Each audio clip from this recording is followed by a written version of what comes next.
La dernière fois, nous parlions à partir de Matthieu 17, les premiers versets qui parlent de la transfiguration, mais que nous avons intitulé transfiguration ou plutôt dévoilement du Christ. Et dont forcément nous parlions de Moïse, parce que sur la montagne, Moïse et Élie sont apparus avec Jésus, en compagnie de Jésus, je veux dire, et puis les apôtres avaient voulu les associer, c'est-à-dire construire une tente pour Jésus, une pour Moïse, une pour Élie, et puis la voix du Père s'est fait entendre en disant « Celui-ci est mon fils en qui j'ai mis toute mon affection, écoutez-le ». Donc pour dire que, et tout de suite là, Moïse et Élie disparurent pour laisser la place à Jésus seul. Nous aurons l'occasion de comprendre pourquoi. Mais déjà, c'est bien de pouvoir saisir clairement la mission qui concerne Moïse, comme nous l'avions fait la dernière fois, et aujourd'hui de parler d'Élie, dans le sens de la vision de la transfiguration.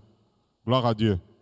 Donc, lisons tout de suite pour parler d'Élie, Jacques chapitre 5, versets 16 à 18. Jacques chapitre 5, 16 à 18. Nous voulons parler d'Élie par rapport à Christ, bien entendu. Jacques 5, versets 16 à 18, il est écrit « Confessez donc vos péchés les uns aux autres et priez les uns pour les autres, afin que vous soyez guéris. La prière fervente du juste a une grande efficace. Élie était un homme de la même nature que nous. Il pria avec insistance pour qu'il ne plût point, et il ne tomba point de pluie sur la terre pendant 3 ans et 6 mois. Puis il pria de nouveau, et le ciel donna de la pluie, et la terre produisit son fruit. » Amen. Amen. Alors, sur la montagne, il y avait Moïse, dont nous avions parlé la dernière fois. Il y avait aussi Élie, qui était apparu aux apôtres.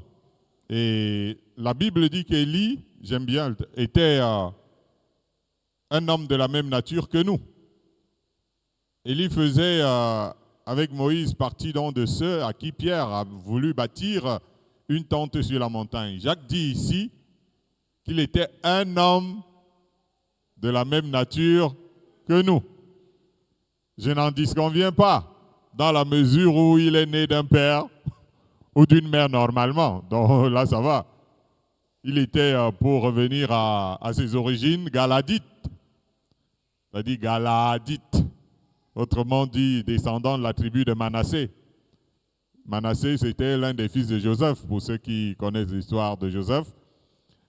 Avant que Dieu lui parle, Élie a décrété qu'il n'y aurait pas de pluie pendant 3 ans et demi. Et il en fut ainsi. C'est alors que Dieu s'adressa à lui, avec une telle foi, un tel courage, et Dieu le conduisit auprès d'un torrent d'eau pour boire jusqu'à ce que l'eau finisse par sécher de ce torrent. Entre-temps, le Seigneur envoyait chaque matin et chaque soir des corbeaux, nourrit Élie avec du pain et de la viande pendant cette première année de sécheresse décrétée par Élie lui-même. Vous vous rendez compte? Vous êtes tranquille, Dieu vous conduit dans un torrent, vous buvez de l'eau tranquille pendant la sécheresse. Chaque soir, on vous apporte du pain avec de la viande. C'est-à-dire, ça devait être soya. Comme disait souvent, quand on était de l'autre côté, il y avait une chanson qu'on chantait, Kembangalanga Soyop, et maintenant, les gens chantaient Soyanga Soyop, mais sinon, on a vu quand même que Élie était nourri certainement avec de la viande et du soya, parce que c'était certainement pas de la viande fraîche. Après cela, Dieu envoya Élie chez une veuve à Sarepta, où le Seigneur fit multiplier la farine et de l'huile pendant toute la saison sèche. Et dire la saison sèche fut 3 ans et demi. Afin qu'Élie mange avec cette dame qui avait un fils. Il arriva que le fils de cette dame expire totalement un jour comme ça. Le souffle est parti et il n'avait plus de vie en lui. Élie a prié Dieu et Dieu a ramené l'enfant à la vie. Là, nous sommes en train de présenter Élie qui était là sur la montagne. Bon, si on doit dire vraiment que c'est lui. Et Élie, l'homme de même nature que nous, pour utiliser les mêmes paroles que Jacques, était souvent transporté dans les airs par Dieu, comme Superman. Quand vous lisez 1 Roi chapitre 19, vous allez le voir. Il était transporté par Dieu d'une contrée à une autre. Ses ennemis ne pouvaient pas l'attraper parce que l'un d'entre eux le lui avoue. Et Élie a creusé un puits lorsqu'il a défié 400 prophètes de Baal, qui étaient une figure de Belzébuth. Et puis il a introduit son holocauste, il a rempli de l'eau et a invoqué le feu du ciel. Et là, comme on dit souvent, Dieu l'a exaucé. Le feu a consumé l'holocauste et tout l'eau du puits en un instant devant tout le peuple. Il était question pour Élie de prouver que notre Dieu était vivant et agissait contrairement au Dieu de Baal, que le peuple invoquait sans succès et vers qui le peuple s'était tourné. Ensuite, ce simple gars a égorgé 400 prophètes de Baal pour amener le peuple à l'Éternel Dieu. Avec tout cela, il n'était pas étonnant qu'Élie courut plus vite que les chevaux et les chars du roi Achab. Ça, je suis en train de titiller un peu Jacques qui dit qu'Élie était un homme comme nous, de la même nature que nous. Après cela, un ange lui a donné un gâteau à manger et c'était en un repas. Et ce seul repas a poussé Élie à marcher 40 jours et nuits non-stop, sans rien manger ni boire jusqu'à la montagne de Dieu. Donc je bénis Dieu pour ce gars qui était tout simplement de la même nature que nous. Et pour finir, Élie, après qu'il ait partagé le fleuve du Jourdain en deux, il est arrivé devant le fleuve, voilà, il n'y avait pas moyen de passer. Il a tapé avec son manteau, le fleuve s'est divisé en deux et il est passé tranquillement à l'autre bord. Et puis, nous n'oublions pas qu'Élie est monté au ciel, en chair et en os, au dernier jour, dans son dernier jour sur terre, sans jamais connaître la mort sous les yeux de son serviteur Élisée qui regardait.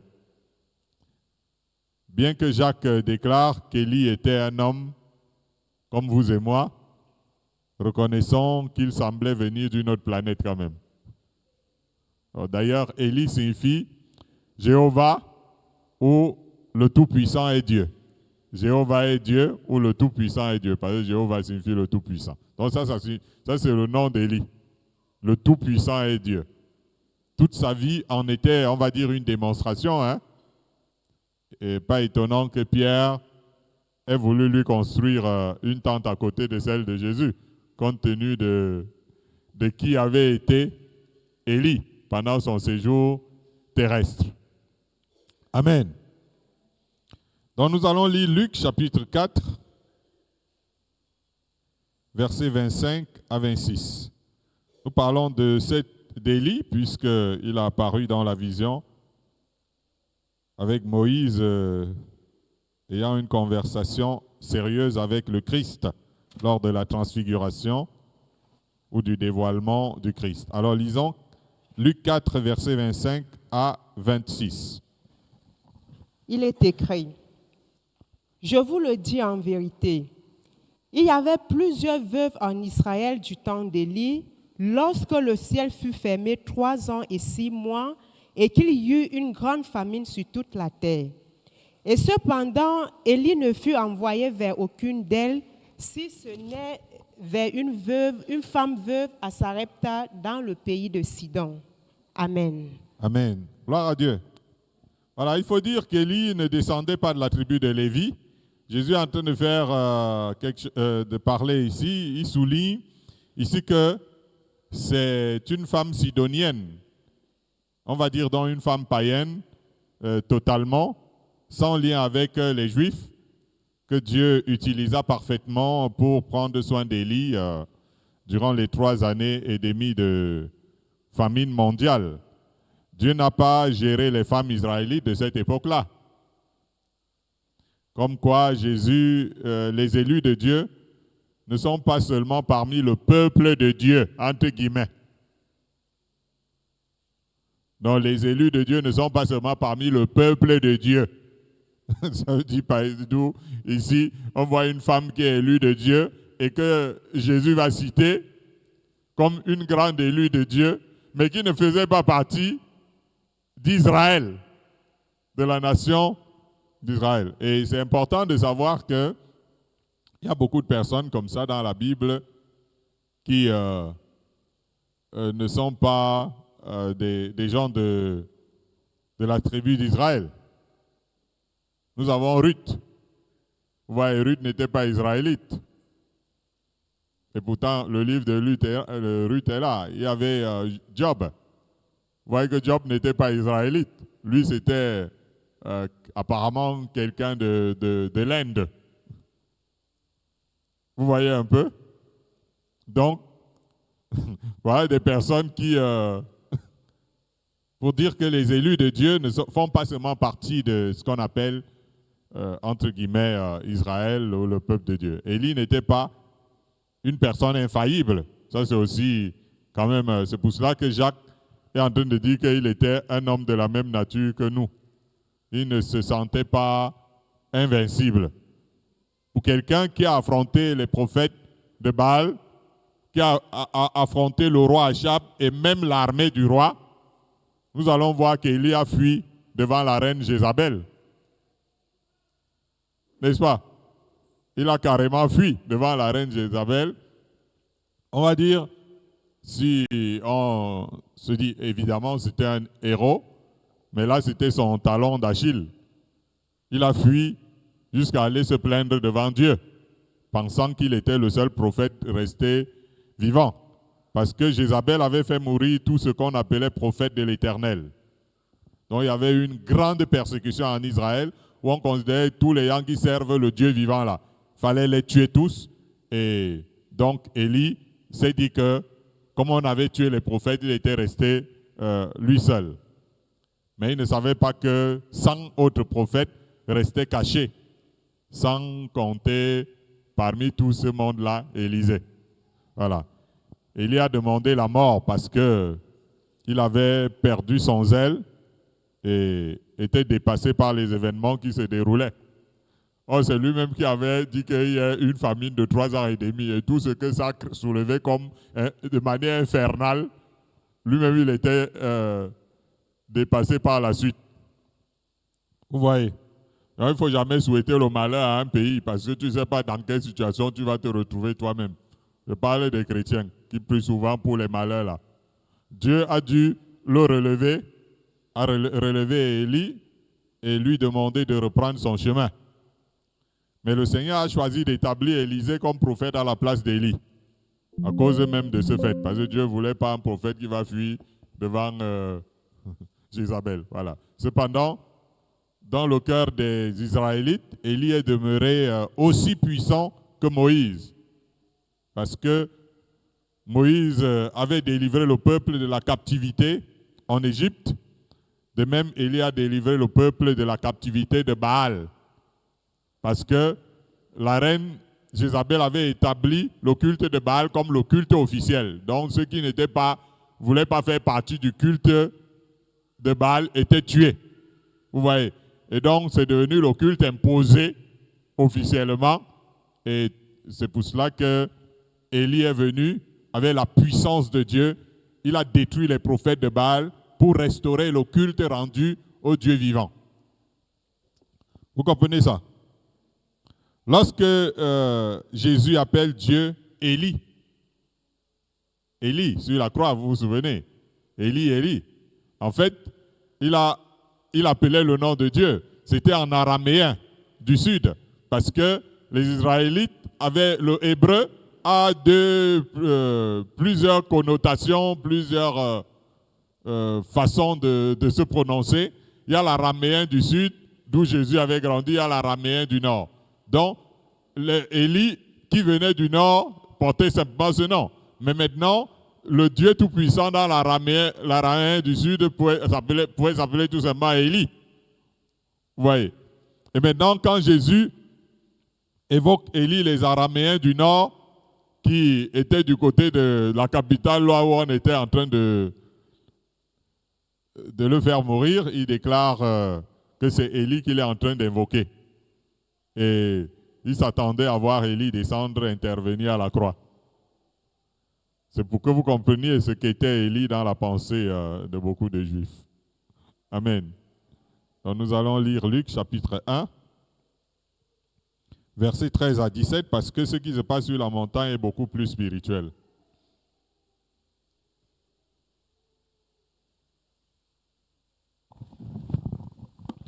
Luc 1, versets 13 à 17, je lis. Mais l'ange lui dit, « Ne crains point, Zacharie, car ta prière a été exaucée. Ta femme Élisabeth t'enfantera un fils et tu lui donneras le nom de Jean. Il sera pour toi un sujet de joie et d'allégresse et plusieurs se réjouiront de sa naissance. Car il sera grand devant le Seigneur. Il ne boira ni vin ni liqueur enivrante et il sera rempli de l'Esprit Saint dès le sein de sa mère. Il ramènera plusieurs des fils d'Israël au Seigneur leur Dieu.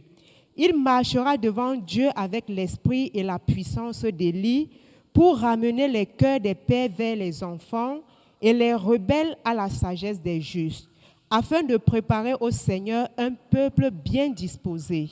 Amen. Amen. De qui parle-t-on ici? Voilà, il y a des gens qui ne savent pas. Voilà. Ici, on est en train de parler de Jean-Baptiste, parce que l'ange est en train de s'adresser ici à Zacharie, Élisabeth et tout ça. Il s'agit ici de Jean-Baptiste, c'est de lui qu'on est en train de parler. Et on voit qu'il naquit comme Isaac. Pourquoi je dis qu'il naquit comme Isaac? Parce que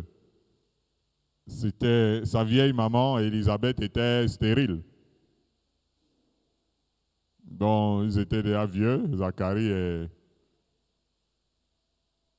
et puis maintenant, on vient leur dire, comme Abraham et Sarah, c'est le même scénario, hein? Exactement le même.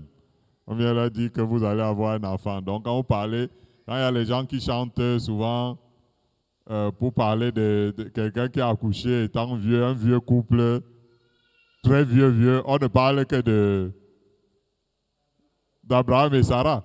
Mais on oublie que un peu plus près de nous ici, dans le Nouveau Testament, il y a eu encore deux vieux à qui Dieu avait parlé, donc qu'ils allaient avoir un enfant parce que Élisabeth avait déjà dépassé la ménopause. Depuis la ménopause, ils étaient déjà des vieux. Et pour bien comprendre, Zacharie était déjà en retraite, c'était le souverain sacrificateur. Donc vous voyez, quand on envoie déjà les gens en retraite, vous comprenez tout de suite. Et c'est à eux, ce couple sans enfant, que l'ange va apparaître et va dire, bon, ok, vous allez avoir un enfant.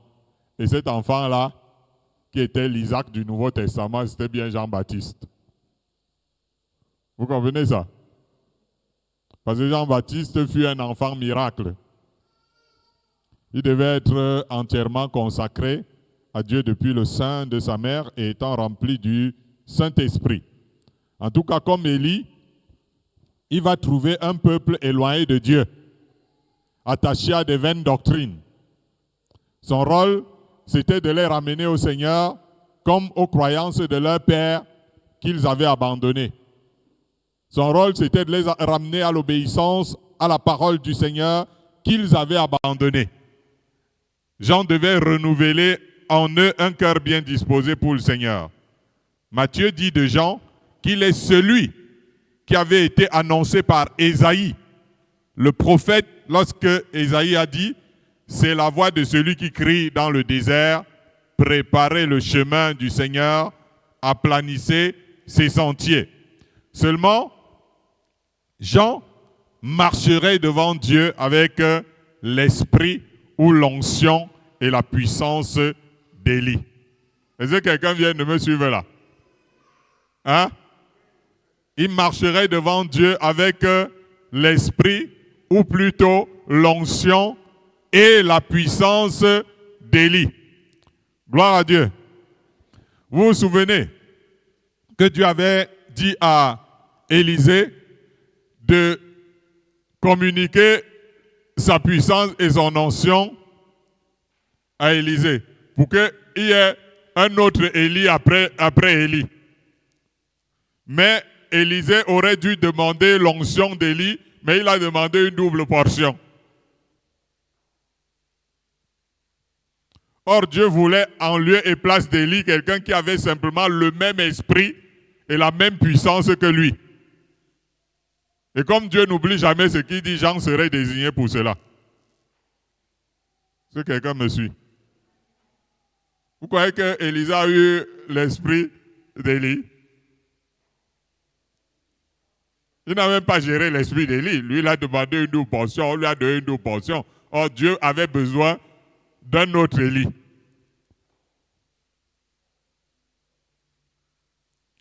Les docteurs de la loi savaient, d'après les Écritures, qu'Élie devait venir comme un précurseur du Messie. Amen.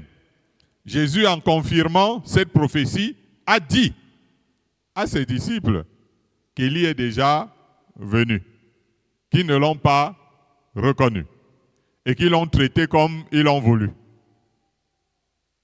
Ça, c'est à la suite, dans Matthieu, toujours le 17 qu'on lit là. Il est écrit, quand Jésus l'a dit, Élie est déjà venu, ils ne l'ont pas reconnu et ils l'ont maltraité. Il est écrit, les disciples comprirent alors qu'il parlait de Jean-Baptiste. C'est ce qui est écrit, non? Quand Jésus dit, Élie est déjà venu, ils ne l'ont pas reconnu et ils l'ont maltraité. Matthieu écrit, les disciples comprirent alors que Jésus parlait de Jean-Baptiste. Ça veut dire que Jean-Baptiste est l'Élie revenu d'après les Écritures, d'après le Nouveau Testament. Vous remarquerez que l'ange a dit que son nom sera Jean et qu'il marchera devant Dieu avec l'esprit et la puissance d'Élie. Autrement dit, Élie était son nom spirituel. Ah, on n'a pas encore compris depuis qu'on parlait là. Hein? Son nom naturel, c'est Jean. Mais son nom spirituel, Élie. Est-ce qu'on est ensemble? Un peu comme Jésus pouvait dire que la reine du Midi allait se lever au jour du jugement contre les gens de cette génération et les condamnerait. Vous voyez? Les pharisiens, tout comme Hérode, croyaient en la réincarnation. Parce qu'il y a un problème, quand on parlait d'Élie, on entend parler de la réincarnation. Et ce n'est pas la première fois, puisque les pharisiens et les Hérodiens croyaient bien ça. C'est pourquoi, lorsqu'Hérode entend parler plus tard de Jésus et de ses miracles, c'est-à-dire que, puisqu'il avait tué Jean, et il entend parler de Jésus et ses miracles, il se dit que Jean est revenu des morts. Parce que lui se dit que, c'est Jean qui est revenu encore. Lisez bien la Bible. Parce que lui croyait en... Voilà. D'ailleurs, ces mêmes pharisiens demandèrent à Jean, selon qu'il est écrit, quoi donc? Es-tu Élie? Et Jean a répondu, je ne le suis point. Es-tu le prophète? Et il répondit non. Ça dit qu'ils étaient en train de vouloir voir si c'est une des personnalités de l'Ancien Testament qui s'est réincarné pour revenir sur la terre. Et Jean va leur répondre non, tout simplement, pour que tous sachent que lui, Jean, n'était pas du tout un Élie réincarné. Faut dire ça aux fameux gens des loges qui racontent des histoires, soit disant que Jean-Baptiste était la réincarnation d'Élie. Mais ça, c'est des conneries. Puisque lorsqu'on va poser la question à Jean lui-même, il va dire, je ne suis pas Élie. Vous voyez? Comme pour dire ce que je vous ai dit plus haut, que Élie était le nom spirituel de Jean. Un peu comme Dieu donne souvent des noms spirituels aux gens par rapport à un appel, par rapport à une vocation, par rapport à une mission semblable. Alléluia. Sinon, ceux qui vous induisaient en erreur, maintenant c'est à vous de les amener dans la lumière. Quand vous parlerez désormais de cette affaire d'Élie, clairement. Gloire à Jésus. Nous allons lire un passage dans la Bible, toujours pour parler d'Élie. Là, c'est Jésus qui parle de lui un peu longuement dans ce passage. Matthieu 11, 2 à 15. Matthieu 11, 2 à 15, il est écrit.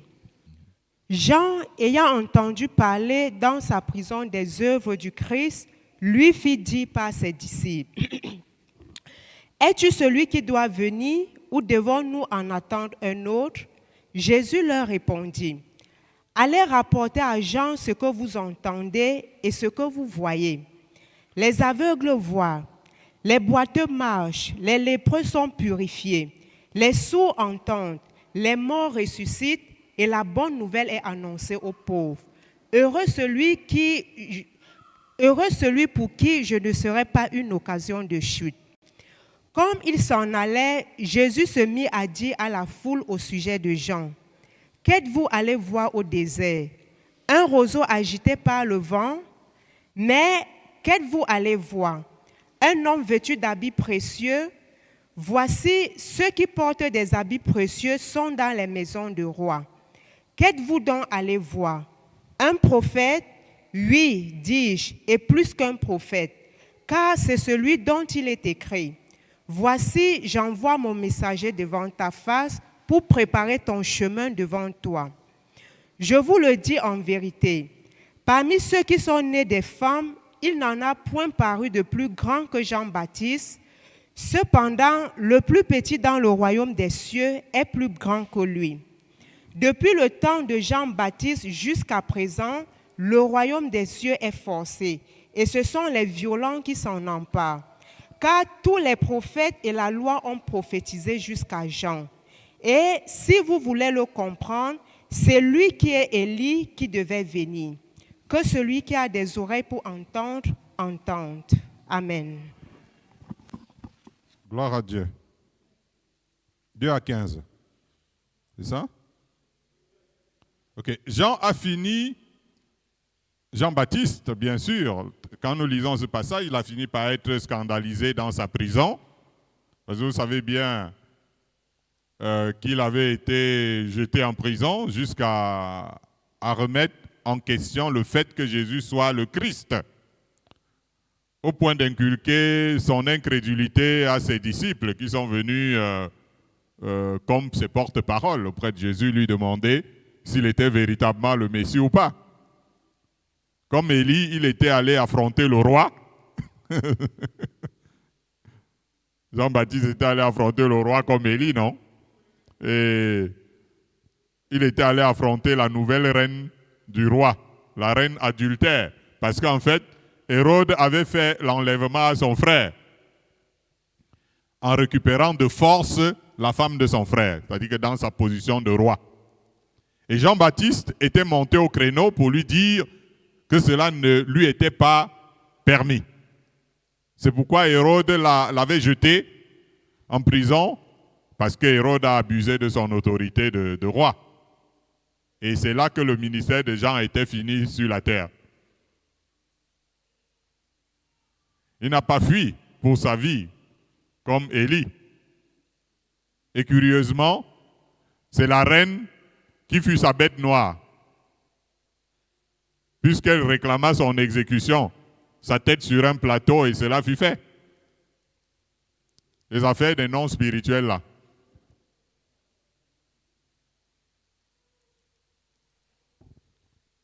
Les affaires des non spirituels là. Ça a joué sur Jean-Baptiste. Le même esprit. Allez, on peut affronter le roi. On n'a pas peur du roi. Même combat. La reine qui a combattu Élie combat celui qui porte son nom spirituel. Jésus a répondu à Jean, qui avait douté de lui en faisant une démonstration de puissance, de miracle, de guérison, de délivrance, de résurrection, même des morts, et continuation d'annonce de la bonne nouvelle.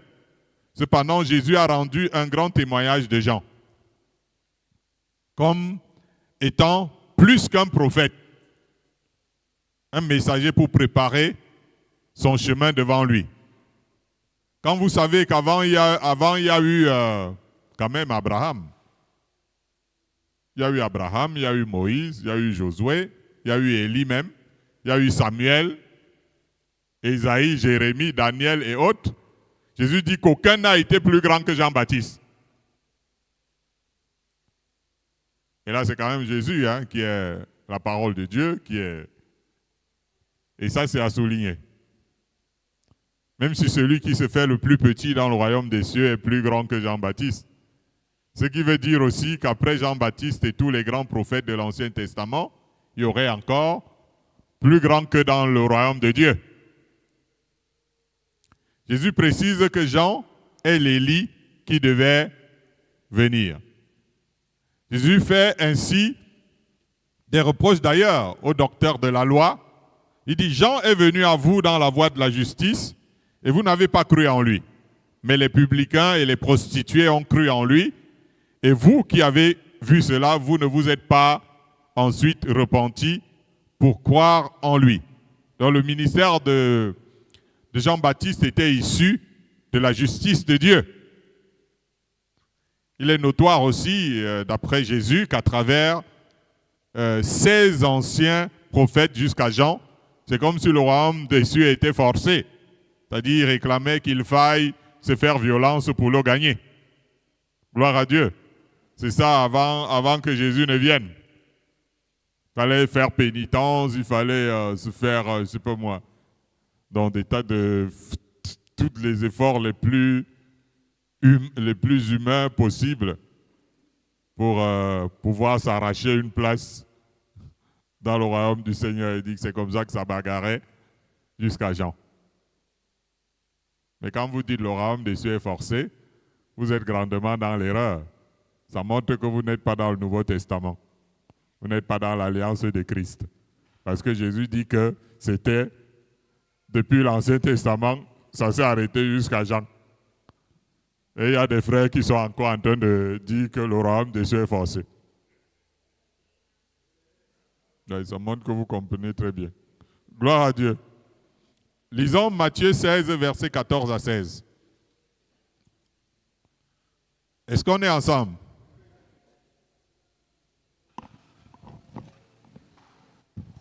Matthieu 16, 14 à 16, il est écrit.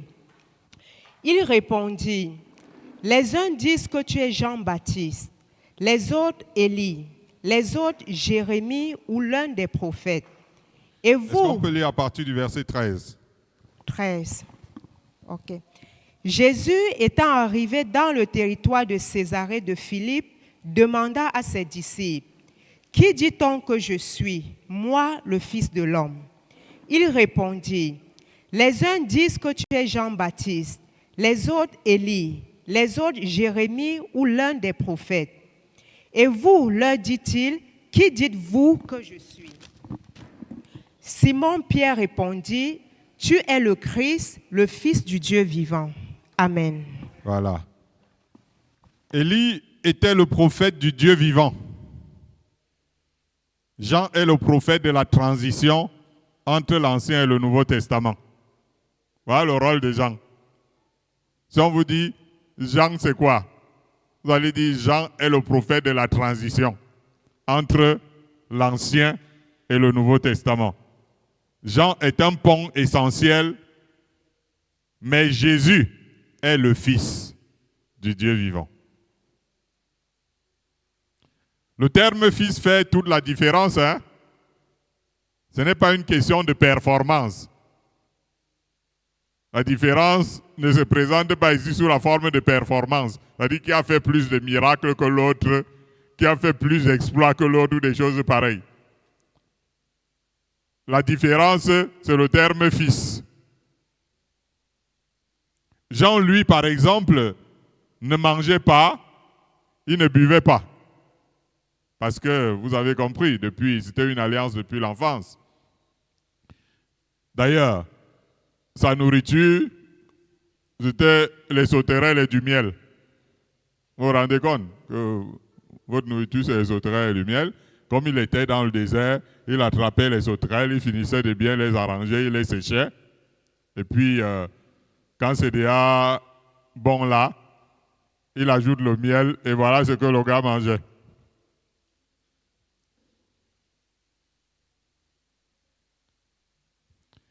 Élie, comme Jean et Jésus, n'ont pas connu de femme.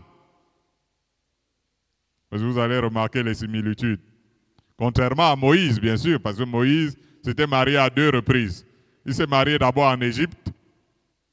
Et quand il est sorti de l'Égypte pour devenir le prophète du peuple de Dieu, il a épousé la femme du ministère. Voilà, il a épousé la femme du ministère. Voilà. Ça doit être par là que les gars ils prennent souvent ça. Le Fils du Dieu vivant mangeait et buvait, même avec les gens du peuple. Même si on le reconnaissait comme ayant fait 40 jours quand même à sec avant de lancer son ministère public. Et même s'il arrivait souvent que Jésus prie toute la nuit, il lui arrivait souvent de prier toute la nuit. Jean a baptisé Jésus, vous le savez, non? Dans les eaux du Jourdain. Et pendant que Jésus venait à lui pour le baptême, Jean a protesté parce que Jean déclarait à tous qu'il venait après lui celui dont il n'était même pas capable de délier la courroie des chaussures. Jean baptisait d'eau et il disait au monde que Jésus baptiserait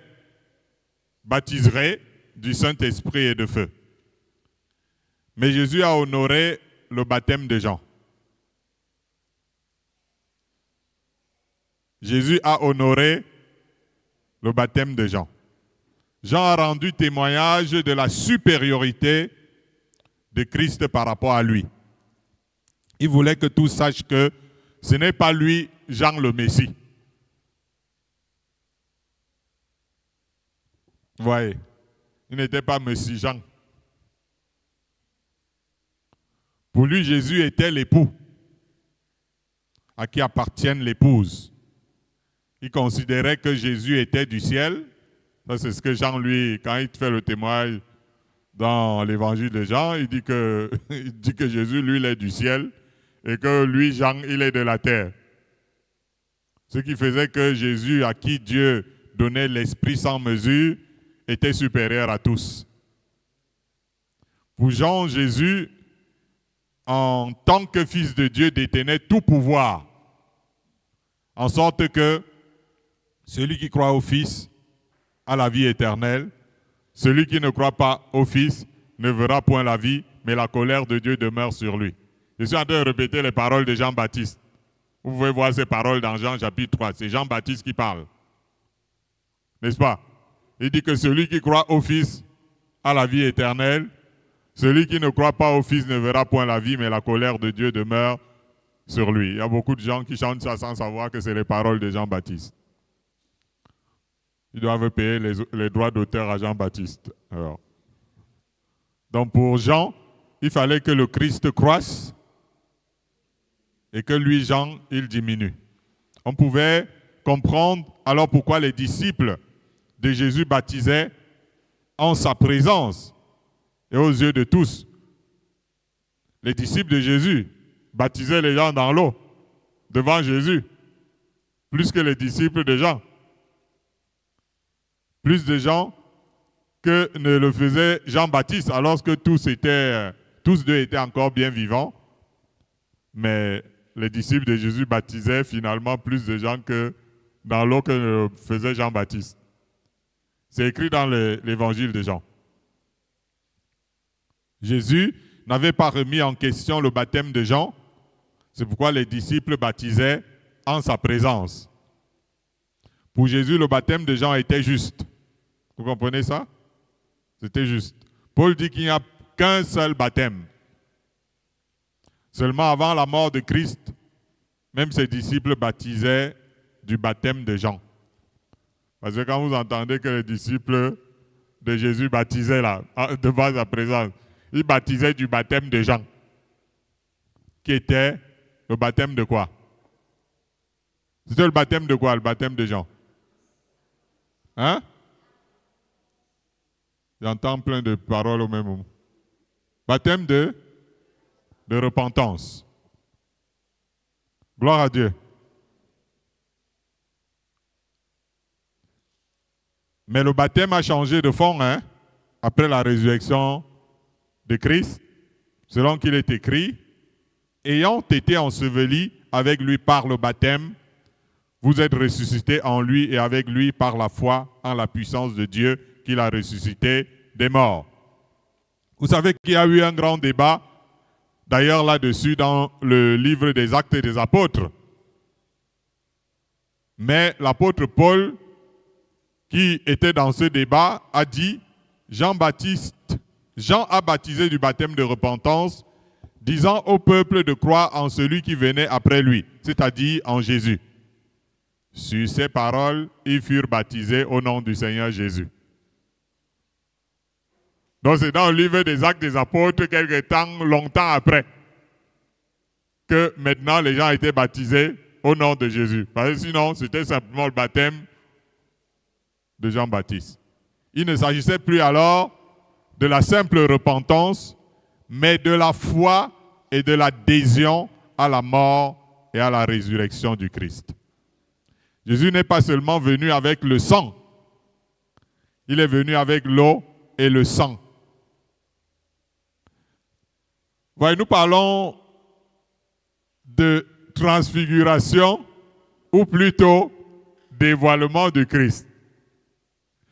Est-ce que vous vous souvenez de ce qui s'est passé dans la croix? Jean rend témoignage d'un des grands phénomènes de la croix, lorsque le soldat a percé le côté du Christ juste après son décès. Il en jaillit du sang et de l'eau aux yeux de tout le monde. Ça était sorti comme une fontaine, l'eau et le sang. Et Jean, le même, qui était là à la croix, témoigne dans son épître. Il dit que Jésus est venu avec l'eau et le sang. Il n'est pas seulement venu avec l'eau, mais il est venu aussi avec le sang. Et il ajoute, l'Esprit rend témoignage, parce que l'Esprit est la vérité. Les trois sont d'accord, l'Esprit, l'eau et le sang. Ce qui veut dire que Jésus, en dehors de l'eau dans laquelle les gens peuvent aller plonger, lui-même, il est venu avec l'eau. Et même si quelqu'un pas plongé dans l'eau, il a besoin de ce qui sort de la fontaine vivante. Ça, c'est un grand mystère. Donc, Jean-Baptiste est là, celui qui amène l'eau, que Jésus ne désapprouve pas. Vous voyez? Mais Jésus lui-même, il est venu avec de l'eau. Et d'ailleurs, cette eau n'est pas seulement pour laver, c'est même pour boire. Il a d'ailleurs dit à la femme samaritaine devant le puits,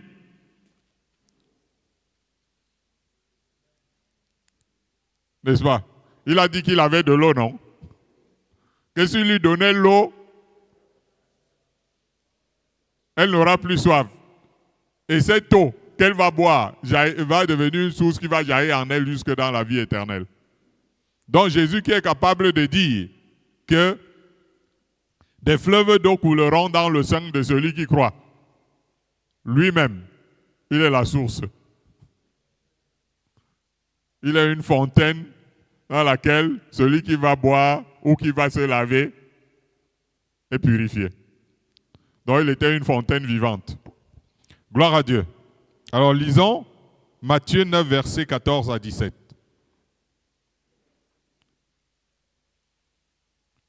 Matthieu 9, 14 à 17. Matthieu 9, 14 à 17. Alors les disciples de Jean vinrent auprès de Jésus et dirent, « Pourquoi nous et les pharisiens jeûnons-nous, tandis que tes disciples ne jeûnent point ?» Jésus leur répondit, « Les amis de l'époux peuvent-ils s'affliger pendant que l'époux est avec eux? Les jours viendront où l'époux leur sera enlevé et alors ils jeûneront. Personne ne met une pièce de drap neuf à un vieil habit, car elle emporterait une partie de l'habit et sa déchirure serait pire. On ne met pas non plus du vin nouveau dans de vieilles outres, autrement les outres se rompent, le vin se repent et les outres sont perdues. Mais on met le vin nouveau dans des outres neuves et le vin et les outres se conservent. » Amen. Amen. Voilà. Le problème avec le ministère de Jean, tout comme le ministère d'Élie, c'est qu'il venait comme un renforcement de la religion juive. C'est-à-dire que le ministère d'Élie venait comme pour renforcer la religion juive. Le ministère de Jean vient pour renforcer la religion juive. Voilà le problème. Il venait s'associer à la religion. C'est ce qui fait que même ceux qui sont encore plongés dans la religion morte peuvent prétendre être baptisés. Le baptême de Jean n'exclut pas la religion, même morte. Tous adhèrent au baptême de Jean.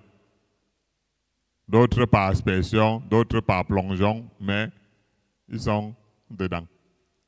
C'est pourquoi vous voyez que les disciples de Jean s'associent avec les disciples des pharisiens pour faire le carême ensemble, ou le ramadan ensemble. C'est ce qui se passe ici. Ça veut dire qu'ils s'associent avec les pharisiens, les religieux de leur époque pour faire le carême, pour faire le ramadan ensemble.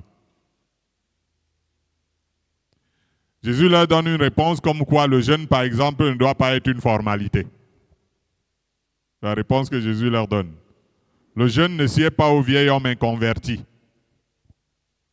Quand une personne inconvertie fait le jeûne, ça ne sert à rien devant Dieu. C'est pour celui qui a été régénéré par la parole vivante et permanente de Dieu. Le jeûne crédible, c'est pour l'homme nouveau.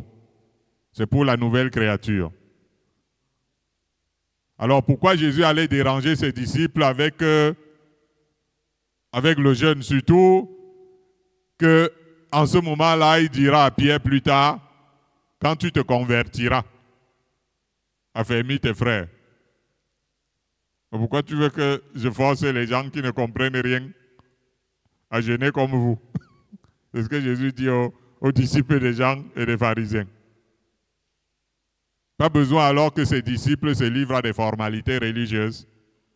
Donc Jésus, quand il y avait les carêmes, les tas de trucs, il ne faisait pas participer ses disciples à ça. Parce qu'il savait que ses disciples ont encore le travail pour d'abord devenir d'abord des convertis. Amen.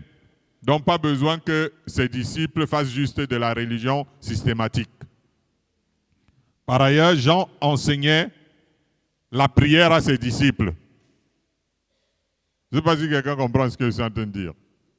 Jean enseignait la prière à ses disciples. D'ailleurs, les disciples de Jésus vont dire à Jésus, enseigne-nous aussi la prière comme Jean enseigne la prière à ses disciples.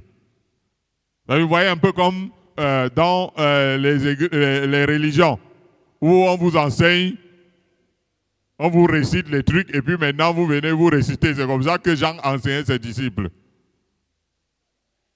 Ça fait que ils avaient des formules de prière qu'ils pouvaient réciter. Vous comprenez ce que je suis en train de dire? Ouais, c'est sûr que Jean lui-même, il a appris à prier, c'est pas moi, il avait une relation. Donc ça fait que, bon, après il vient aussi vous dire que vous allez aussi répéter comme ça. Donc il a appris à faire des formules, à réciter des formules. C'est pourquoi donc, c'est par rapport à ce que, parce que parmi les disciples de Jésus, il y avait d'anciens de gens. Vous voyez.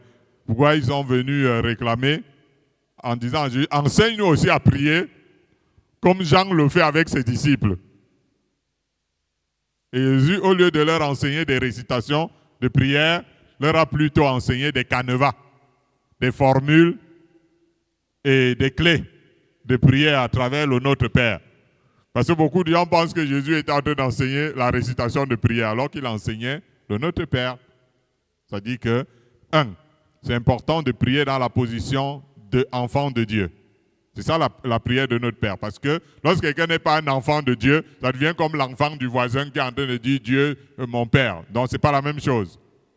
Donc, pour dire que la base de la prière, c'est la filiation avec Dieu, devenir un enfant de Dieu. Ça fait que maintenant, tu invoques Dieu comme Père. Et maintenant, en tant qu'un enfant de Dieu, l'une des choses que nous devons rechercher dans notre prière, c'est la gloire de Dieu. Que ton nom soit sanctifié en toutes choses. Donc, ce n'est pas juste de faire une récitation, après tu rentres chez toi et prier. Non, non, non. Ce n'est pas ça que Jésus enseignait à ses disciples. Donc, il leur enseignait que une des choses importantes dans la prière, c'est de rechercher la volonté de Dieu. Vous voyez. Ce n'était pas de faire une récitation comme on fait dans l'église romaine. Non, non, non. Ce n'est pas ça.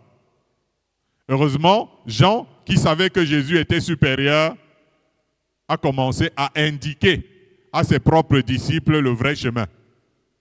Quand vous lisez dans le livre de Jean, il leur indique le vrai chemin en leur rendant témoignage que Jésus est le Fils de Dieu, selon qu'il est écrit d'ailleurs. Le lendemain, Jean était encore là avec 2 de ses disciples. Ayant regardé Jésus passer, il dit, voilà l'agneau de Dieu. Les 2 disciples l'entendirent prononcer ces paroles et ils suivirent Jésus. Jésus se retourna et voyant qu'ils le suivaient, il leur dit, que cherchez-vous? Ils lui répondirent, Rabbi, ce qui signifie maître, où demeures-tu? Venez, leur dit-il, et voyez. Ils allèrent et ils virent où il demeurait et ils restèrent auprès de lui ce jour-là. C'était environ la 10e heure. André, frère de Simon-Pierre, était l'un des 2 qui avait entendu les paroles de Jean et qui avait suivi Jésus. Ça veut dire que l'apôtre André, qui était le frère de Pierre, était un disciple de Jean-Baptiste.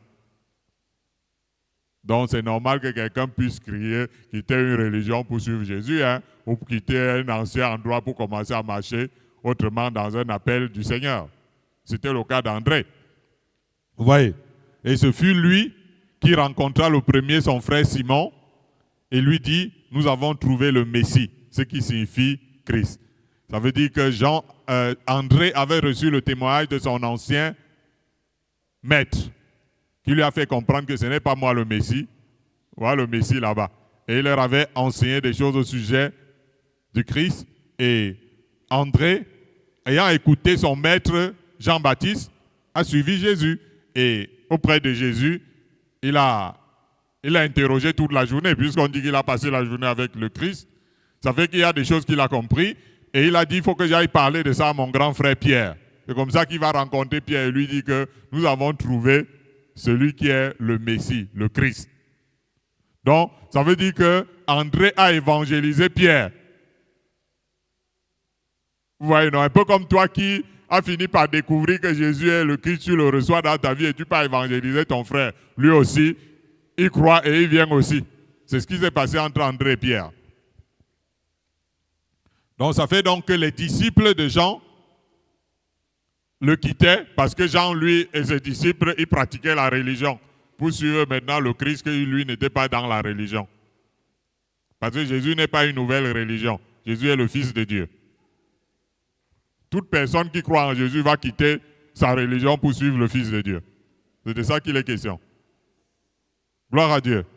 Alors nous allons lire un dernier passage dans la Bible. 1 Pierre 3, verset 21.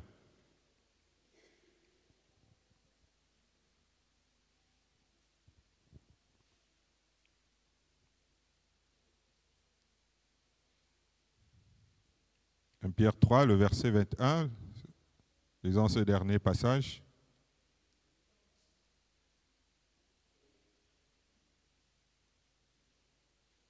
Un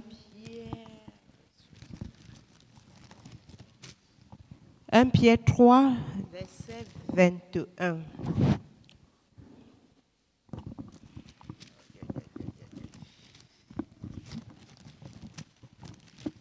Un Pierre 3, verset 21, il est écrit « Cette eau était une figure du baptême qui n'est pas la purification des souillures du corps, mais l'engagement d'une bonne conscience envers Dieu et qui maintenant vous sauve, vous aussi par la résurrection de Jésus-Christ. » Amen. Amen. Pierre, dans son épître, explique l'affaire de l'eau, en soulignant déjà que la famille de Noé avait été sauvée à travers l'eau. On a vu aussi Paul déclarer que les Hébreux avaient été baptisés en Moïse au travers de la mer Rouge. Pierre veut dire que tout cela, c'était des figures du baptême. Le baptême qui, en réalité, n'est pas une simple purification des souillures du corps. Le baptême que l'on fait est souvent trop physique, alors qu'il ne doit être motivé que par une bonne conscience envers Dieu. Alléluia. C'est pour cela aussi que Paul, rappelant que leur père avait été baptisé en Moïse, et même baptisé dans la nuée, périt tous dans le désert, parce qu'ils ne furent, malgré ces formalités, pas agréables à Dieu. Ce doit être l'engagement d'une conscience envers Dieu, sinon on n'est pas sauvé, puisque c'est l'engagement de cette bonne conscience envers Dieu qui nous sauve, parce que Christ est ressuscité des morts, pour rendre cela effectif en Dieu. C'est pourquoi quand Jean voit la race de vipères venir à son baptême, il les indexe, afin qu'ils sucent qu'ils ne peuvent pas échapper à la colère à venir, même s'il est plongé dans l'eau.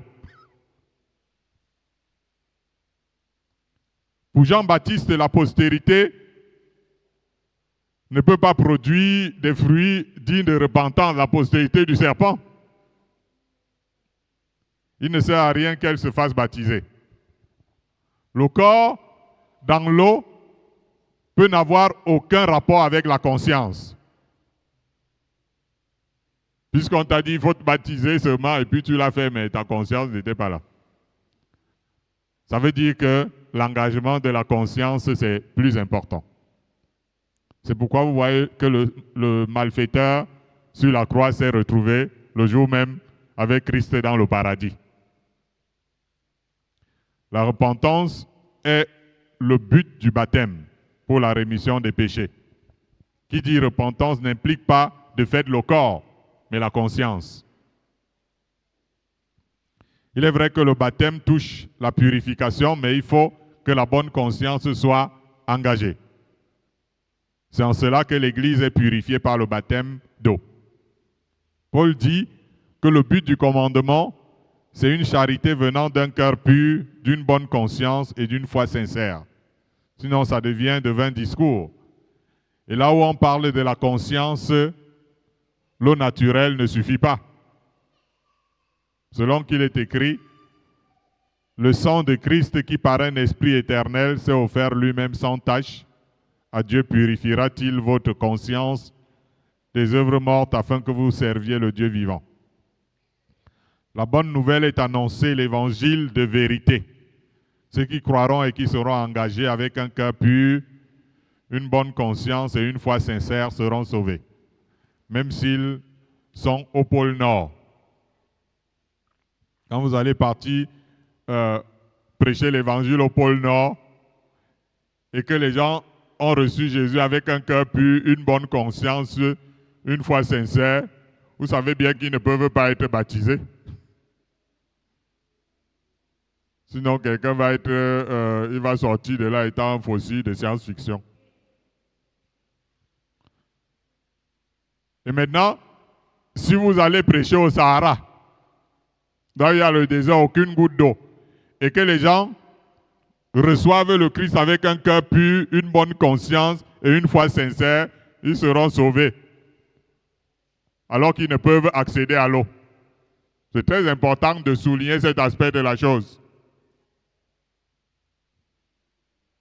Il n'y a pas d'avantage pour ceux qui sont au pôle Nord et ceux qui sont au désert qui ne peuvent pas avoir de l'eau. Quand ils croient avec un cœur pur, une bonne conscience et une foi sincère. Ils sont dans la même situation que le malfaiteur à la croix. Et maintenant, heureux ceux qui ont accès à l'eau. La recommandation globale est celle-ci. Approchons-nous avec un cœur sincère dans la plénitude de la foi, les cœurs purifiés d'une mauvaise conscience et le corps lavé d'une eau pure. Gloire à Dieu. Est-ce qu'on peut garder le silence et réfléchir sur ce qu'on vient d'entendre?